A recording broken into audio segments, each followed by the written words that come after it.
आइए दोस्तों, आपका जो पहला क्वेश्चन है आज के इस सेशन का, क्वेश्चन नंबर 1 क्या पूछा है आपसे। क्वेश्चन पूछा है कि पौधे के पत्तियों से पानी के वाष्पीकरण को क्या कहते हैं। मतलब क्या कि पौधे के पत्ती से जो पानी वाष्पित होता है उसको हम लोग क्या कहते हैं। मित्रों, आप सबों को पता है, इसको हम लोग वाष्पोत्सर्जन कहते हैं। क्या कहते हैं? वाष्पोत्सर्जन कहते हैं। ध्यान में रखेंगे कि सर वाष्पोत्सर्जन का ही इंग्लिश क्या होता है? ट्रांसपीरेशन होता है। क्या होता है? ट्रांसपीरेशन होता है। तब आप कहेंगे कि सर इस हिसाब से तो हमारे इस क्वेश्चन का आंसर ऑप्शन नंबर ए हो जाना चाहिए, ट्रांसपीरेशन। जी हाँ, बिल्कुल सही है।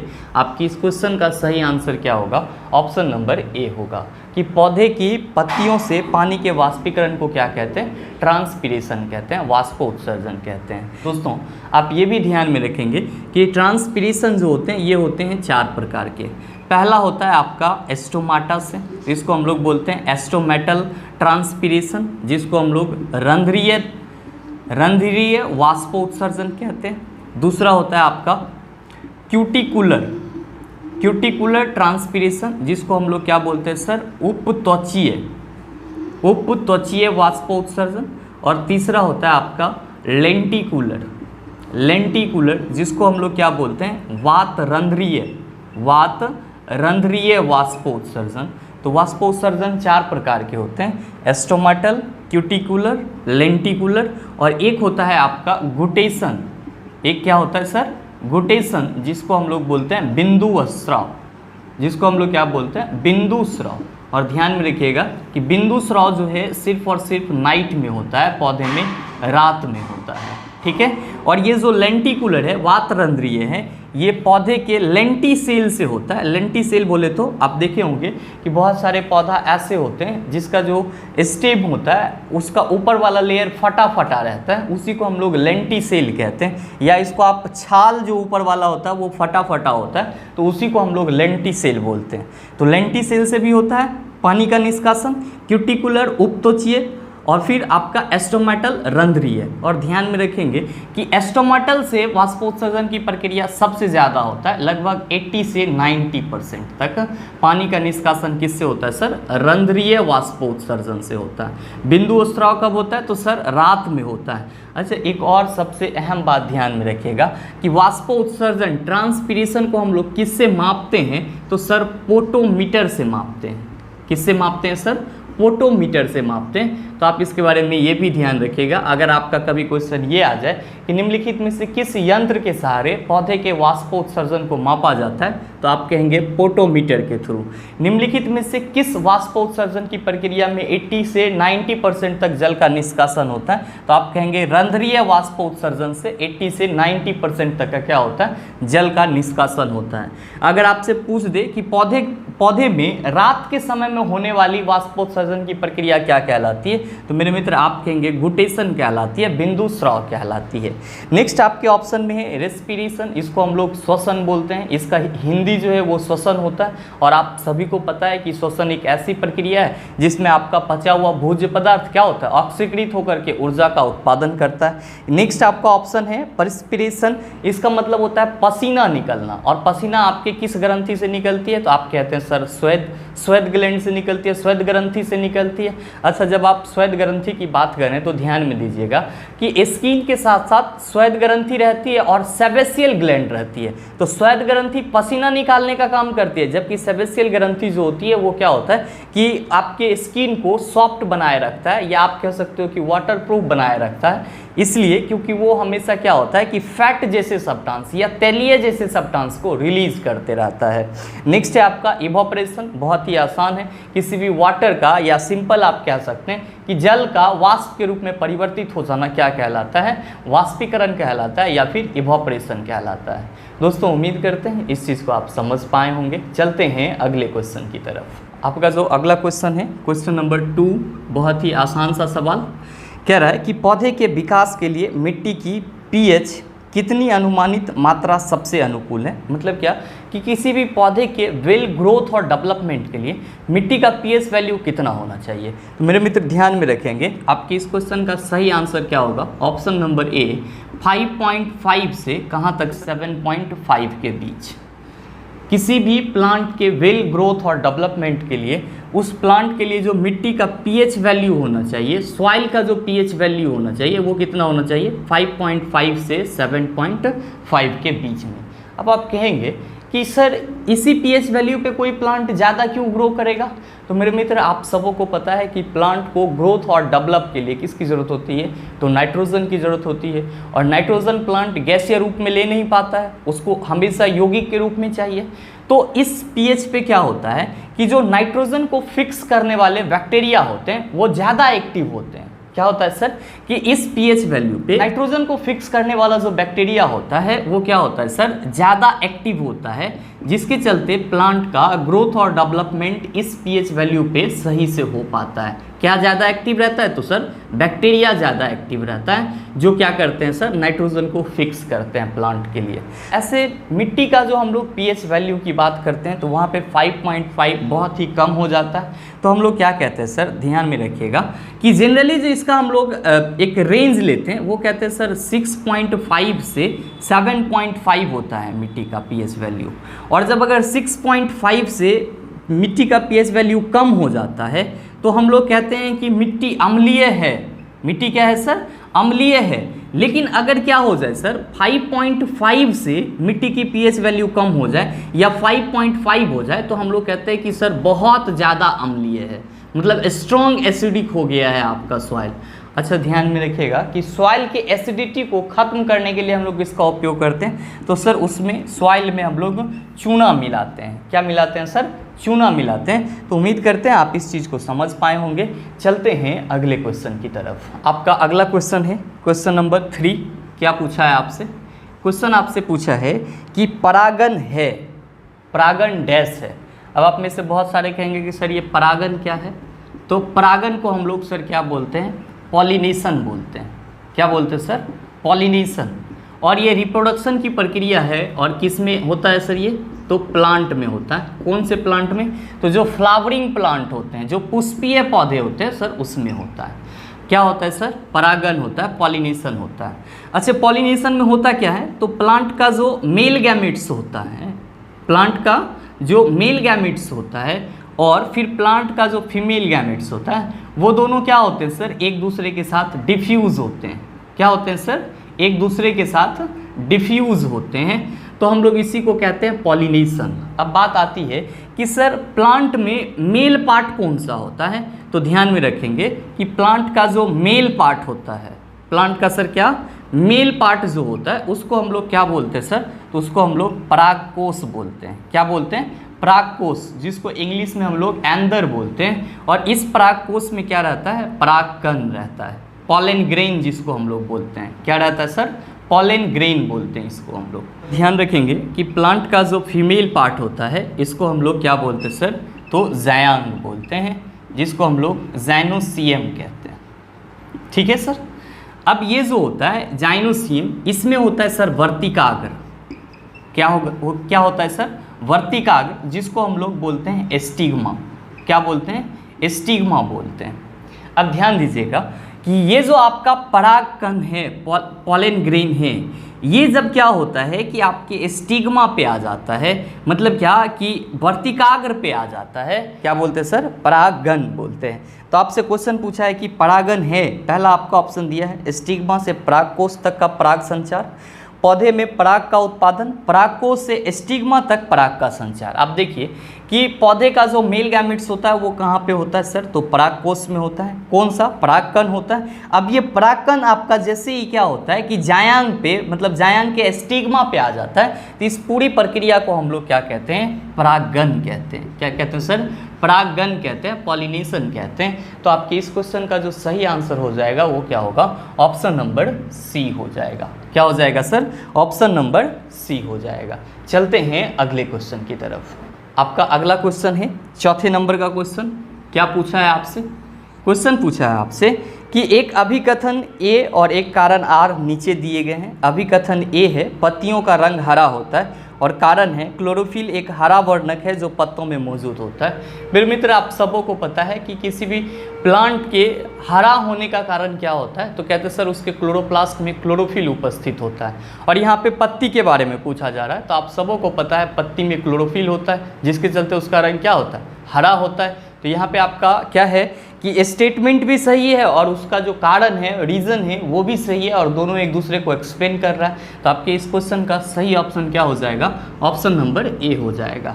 अच्छा, ध्यान में रखिएगा मित्रों, कभी कभी आपसे ये भी क्वेश्चन पूछा जाता है कि क्लोरोफिल में कौन सी धातु पाई जाती है, तो आप कहेंगे सर क्लोरोफिल में मैग्नीशियम धातु पाई जाती है। अच्छा, प्लांट में क्लोरोफिल का काम क्या होता है, तो आप कहेंगे कि सर ये सनलाइट को क्या करता है, सूर्य प्रकाश को क्या करता है, अवशोषित करता है, या सनलाइट को ट्रैप करता है, सूर्य प्रकाश को क्या करता है, ट्रैप करता है। तो उम्मीद करते हैं आप इस चीज़ को समझ पाए होंगे। चलते हैं अगले क्वेश्चन की तरफ। आपका जो अगला क्वेश्चन है 5वें नंबर का क्वेश्चन, क्या पूछा है आपसे पूछा है जियोट्रॉपिज्म क्या है।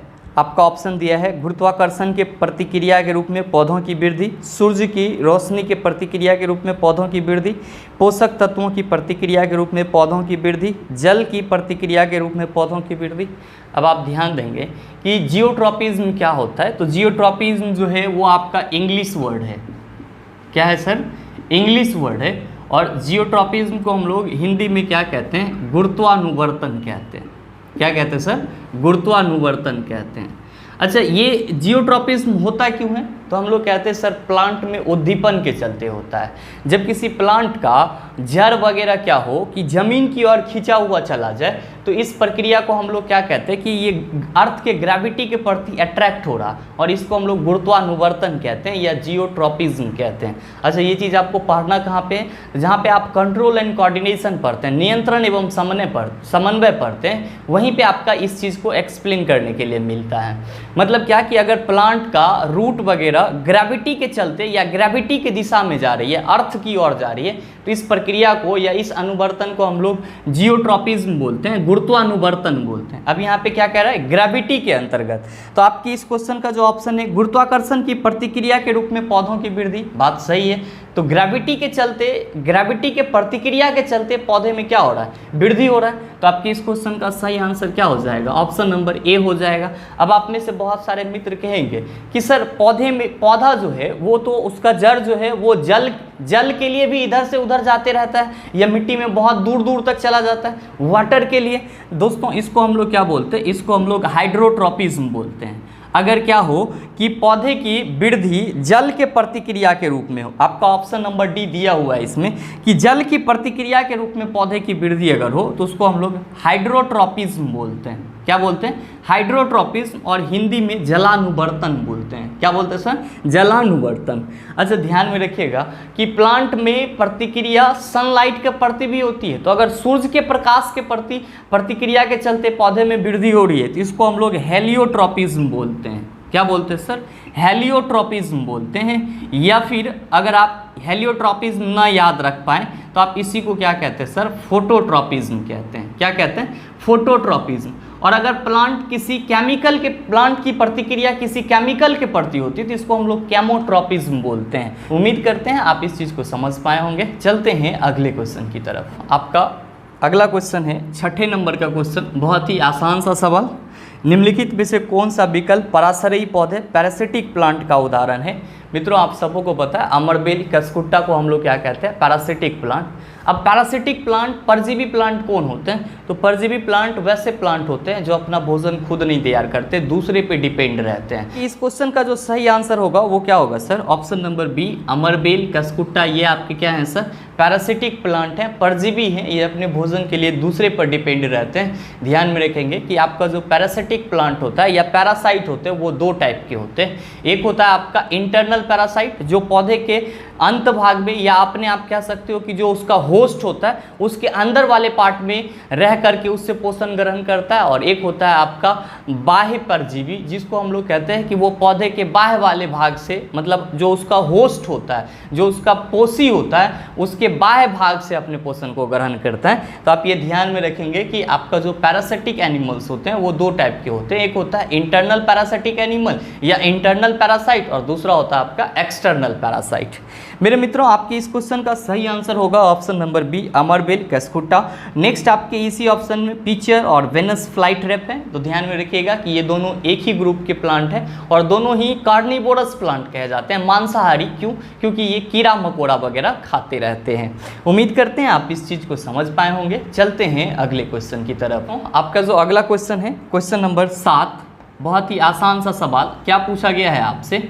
तो सर आपसे पूछा गया है कि सर जगदीश चंद्र बोस द्वारा पौधे में वृद्धि को मापने हेतु निर्मित उपकरण का नाम क्या है? आप सबों को पता है, इसको हम लोग क्रेस्कोग्राफ बोलते हैं।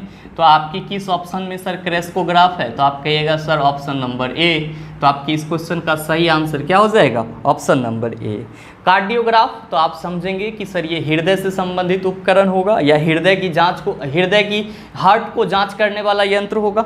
पॉलीग्राफ, झूठ पकड़ने वाला यंत्र। और टेलीग्राफ से आप टेलीफोन याद रखेंगे।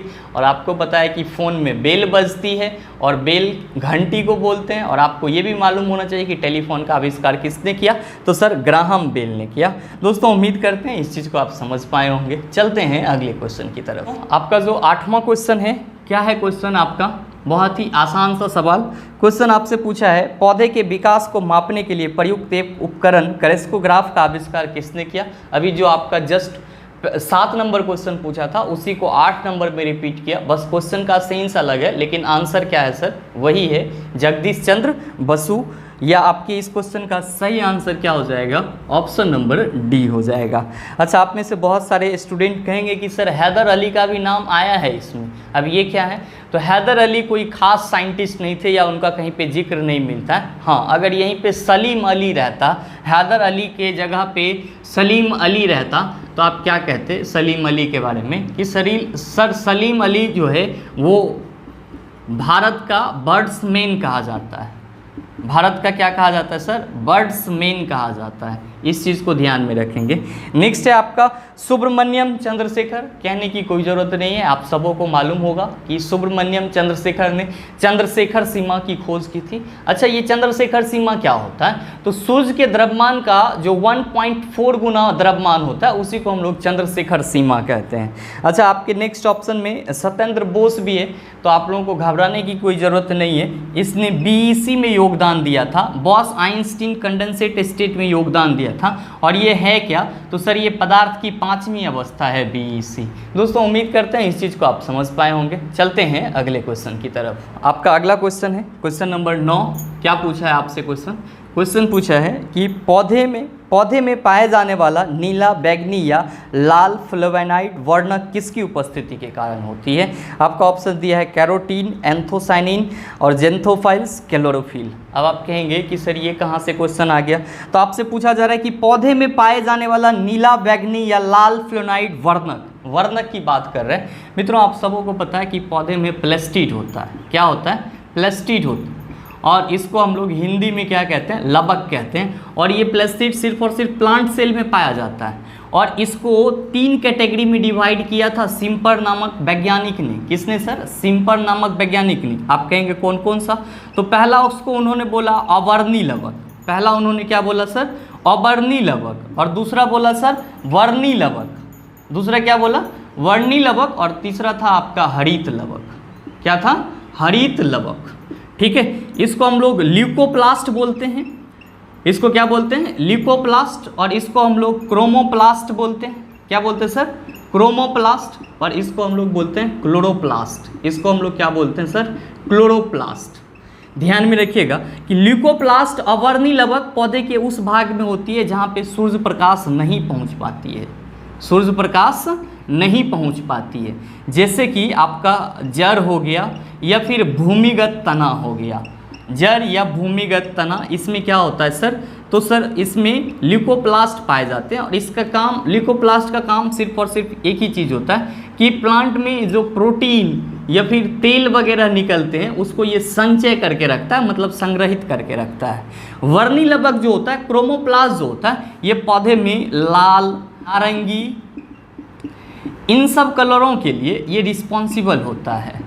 और ये आपका वर्णी लवक क्रोमोप्लास्ट एक हरा कलर को छोड़ करके, एक हरा रंग को छोड़ करके बाकी के सभी रंगों को क्या करता है सर, प्रदर्शित करता है। या बाकी के सभी रंग किसके चलते होते हैं, क्रोमोप्लास्ट के चलते होते हैं। और जनरली ये कलर आपको कहाँ पे देखने को मिलता है, तो सर पुष्प में मिलता है, बीज में मिलता है, फलाभित्ति में मिलता है। किस में मिलता है सर, फलाभित्ति में मिलता है। और ध्यान में रखेंगे कि यहीं पे आपका क्वेश्चन पूछा जाता है, जो आपसे क्वेश्चन पूछा गया है कि पौधे में पाए जाने वाला नीला, बैगनी या लाल फ्लेवोनाइड वर्ण किसकी उपस्थिति के कारण होती है।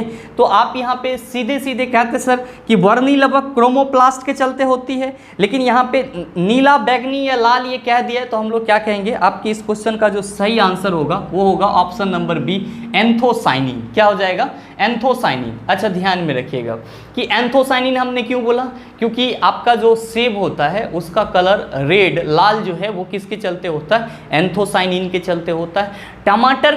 टमाटर का जो कलर लाल होता है वो किसके चलते होता है सर, तो लाइकोपीन के चलते होता है। गाजर का कलर कैरोटीन के चलते होता है।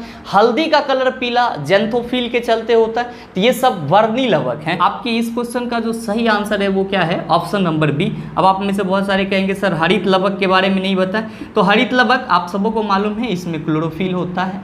इसमें क्या होता है सर, क्लोरोफिल होता है। और क्लोरोफिल प्लांट के हरा कलर के लिए रिस्पॉन्सिबल होता है। और मैंने यहाँ पे लिखा भी कि हरा रंग को छोड़ करके बाकी जो भी आपको रंग दिख रहा है वो सब वर्णिलवक का है, क्रोमोप्लास्ट है। और इसमें सेब का रंग, आपके टमाटर का रंग या फिर हल्दी का रंग, इन सारे रंगों के बारे में पढ़ते हैं। और जनरली वर्णिलवक आपको पुष्प, बीज, फलाभित्ति इन सब जगहों पे पाया जाता है। अच्छा आपके ऑप्शन में जेंथोफिल भी, जेंथोफाइल्स भी है, तो आप कहेंगे सर जेंथोफाइल्स हल्दी में पीले रंग के लिए रिस्पॉन्सिबल होता है। क्लोरोफिल को आप समझ ही पा रहे हैं, पौधे में हरा रंग के लिए। और एंथोसाइनिन हम लोग कहते हैं लाल रंग के लिए। और कैरोटीन यहाँ पे तो गाजर का जो रंग होता है उसके लिए रिस्पॉन्सिबल होता है। उम्मीद करते हैं आप इस चीज़ को समझ पाए होंगे। चलते हैं अगले क्वेश्चन की तरफ। आपका जो अगला क्वेश्चन है, क्वेश्चन नंबर 10, बहुत ही आसान सा सवाल। क्या पूछा है आपसे, पौधों में रोग के अध्ययन और जिस तरह से पौधे संक्रमण का प्रतिरोध या सामना कर रहे होते हैं उसे क्या कहा जाता है। तो दोस्तों हम लोग पौधे में रोग का संबंध यहाँ पे आपसे पूछा है।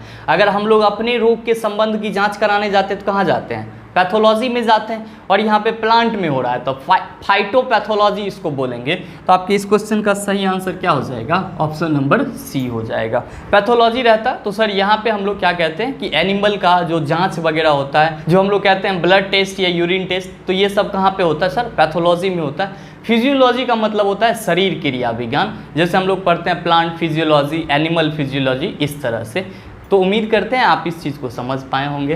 दोस्तों उम्मीद ये भी करते हैं कि आपको इस वीडियो सेशन में सारी चीज़ें अच्छे से समझ में आई होगी। अगर आपको कुछ डाउट रहा है तो आप नीचे कमेंट करके ज़रूर बताइएगा। और हाँ, अगर वीडियो आपको अच्छा लगा होगा तो वीडियो को लाइक कीजिएगा, शेयर कीजिएगा, और चैनल पर नए हैं तो सब्सक्राइब करके बेल आइकन दबा लीजिएगा, ताकि इस तरह के एग्जाम रेलेवेंट वीडियो सबसे पहले आपके पास पहुँचे और आप उसका भरपूर फ़ायदा उठा पाए। मिलते हैं फिर अगले वीडियो सेशन में, तब तक के लिए best of luck. Thank you, have a nice.